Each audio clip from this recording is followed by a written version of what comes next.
Willie Nylander is signed, sealed, and delivered 8 years with an AAV of $11.5 million. So $92 million, the richest contract in terms of total value in Toronto Maple Leafs history. And the question I ask for you gentlemen today is this. How does he live up to that? Like, what's the scenario in which Willie Nylander lives up to that contract and everyone's like, yeah, you know what? In hindsight, great deal. Great deal. What's the scenario here, Julian?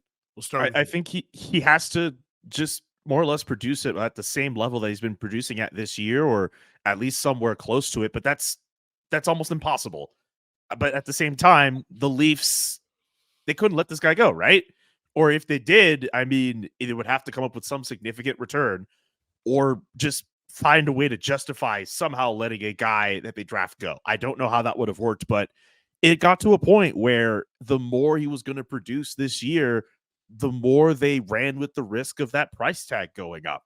And I'll give him this. Like, you look through all those playoff failures where maybe Austin Matthews didn't show up in the clutch, Mitch Marner not showing up at key times. You could look at moments where William Nylander did for this team. And I have to say it, for the sake of the player, I think he deserves it.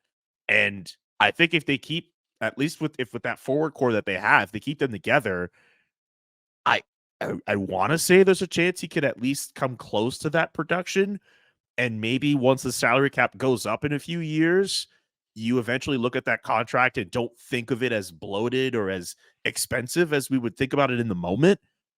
I don't know if I have a problem with it for the player. I definitely think about it for the team. But I don't know. It feels like William Nylander's gotten better and better as the years go by. And I want to say he can at least get close to justifying the contract. But also, ultimately, at this point, they're trying to win a Stanley Cup. If he wins a cup, that makes everything. Oh, that's the only part of this, that what you just said, that really matters here. If the Maple Leafs win a Stanley Cup during the next 8 years, then nobody's going to complain about this contract. It's that simple. One Stanley Cup in 8 years. That's what they need, and nobody will complain about any of the money that the Maple Leafs have given out. You're 100% right. Nylander deserves this contract. He earned this contract. The Leafs kind of had no choice but to give it to him because he's a homegrown talent, and you have to, swallow the pill for a year, wait till Tavares either leaves or gets cheaper, figure out something on Marner. You had to give this out. But it doesn't matter what his production is. It doesn't matter what line he's on. It doesn't matter anything he does. As long as his name is on the Stanley Cup at some point in the next 8 years, then nobody's going to be complaining about a single contract the Leafs ever given up. That's the only thing he can do. And it's not even his, on his ability to do it by himself. He has to win the Stanley Cup. If the Leafs win the Stanley Cup, everything's great. Yeah. I'll add this too. Like, if they don't win a Stanley Cup with him, Marner, Matthews, the Toronto Maple Leafs essentially become the poster child for why you shouldn't make top-heavy teams. Well, last year, the Golden Knights became the first team ever to win a Stanley Cup with a $10 million player. And then one of them, 4 $11 million guys. I mean, this is a roster unlike any we've ever seen in the history of the sport, at least in the cap era. But it is the most top-heavy thing I've ever seen. It might work, might not. But look, Tavares has only one more year left on his deal, right? So if you can stomach it for 1 year, figure out what Tavares is beyond that, maybe this will work. And as Julian said, look, the cap is likely going to go up if it goes up by 5% a year throughout the course of it. But I tend to agree with you, Laz. They win a Stanley Cup, it doesn't matter. And Nylander could have 55 points in his season. It doesn't matter. It doesn't matter. And but here's the thing, and I love that. I read Gentili and Dom. They did the immediate trade grades, and both of them basically said, Willie Nylander, A+. Secure the bag, man. No one's going to fault you.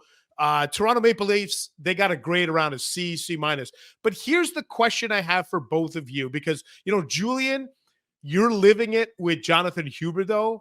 Laz, you've lived it, I think, a little bit with Seth Jones. And the Hawks never won a cup while Kane and Taves were making that 10.5. Never won a cup in that time. But here's the thing.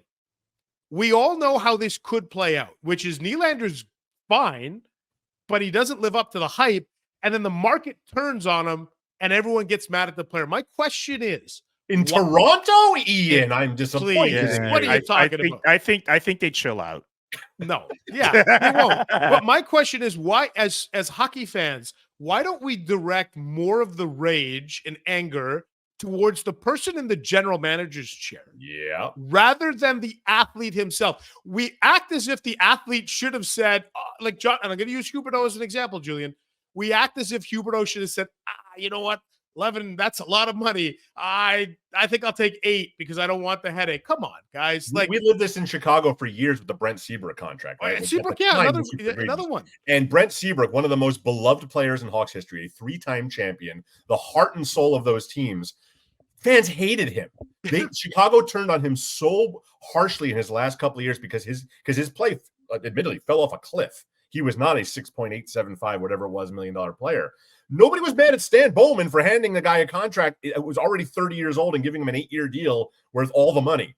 Everyone was mad at Brent Seabrook for getting old. I've never understood why you would ever be mad at a player. It's this weird dynamic we have where sports is the only part of American or North American society where we give the billionaires the benefit of the doubt and hate or get mad at the working class people, right? Because in hockey, you might be making $10 million, but you're the worker. You're labor here. And we're like, no, management, yay. It never makes sense to me. Why should I have a counterpoint.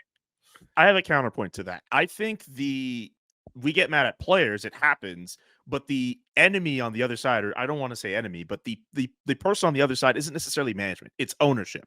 And ownership is allowed to be these nameless, faceless, money bag people who can dole out as much money as they want, and they don't end up in the eyes of angry fans. It's the players. They're the expensive ones. I think of, what's the commonality between William Nylander and Jonathan Huberdeau? I'll give you guys one guess. Give me one commonality between the money. Who gave William Nylander this money?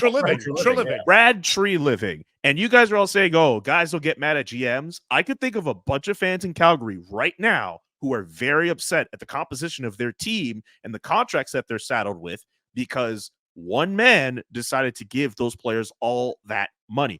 I think in hindsight, there's the benefit of hindsight that's plaguing some of that vision, and you can look in the moment and understand why a team would want to dole out money for Jonathan Huberdeau coming off the season that he did, or Jacob Markstrom, who was a developing goaltender in Vancouver and eventually becomes a star in Calgary. There's reasons why for it, but at this point now with the team where they're at, there are fans that would like to see them get rid of some of those contracts. And I think for GMs, they're not necessarily excused from that either. It's a lot easier to blame a player who plays in a game where they lose against a team with more money on injured reserve than on the actual roster.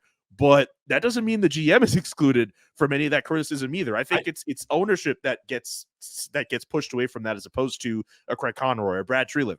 No, you're right. I just get frustrated when people get mad at a player for securing that bag, right? Like they get mad at him, like, oh, he's green, and they should. He doesn't deserve this. It's like, don't be mad at the Dodgers for giving Shohei Ohtani $700 million. Be mad at the Pirates owner, who is also a billionaire and who is sitting there just trying to make luxury tax money to keep himself, to make money on this and isn't spending on his team, right? I always do that differently. What's that? No, with baseball, there's a whole other thing with. Oh, sure, but it just drives me nuts when people get mad at the player for making the money when the player's the one you're paying tickets to see. The player's the one that you're turning on the TV to see. The player's your guy. I don't understand when people turn on a player for making a lot of money. He didn't make that call, man. The GM did, and the owner's paying it. And why are you mad at the guy who made the money? So yes, we can all see 5 years from now when Toronto turns on Willie Nylander. We've all seen this a million times in a million cities.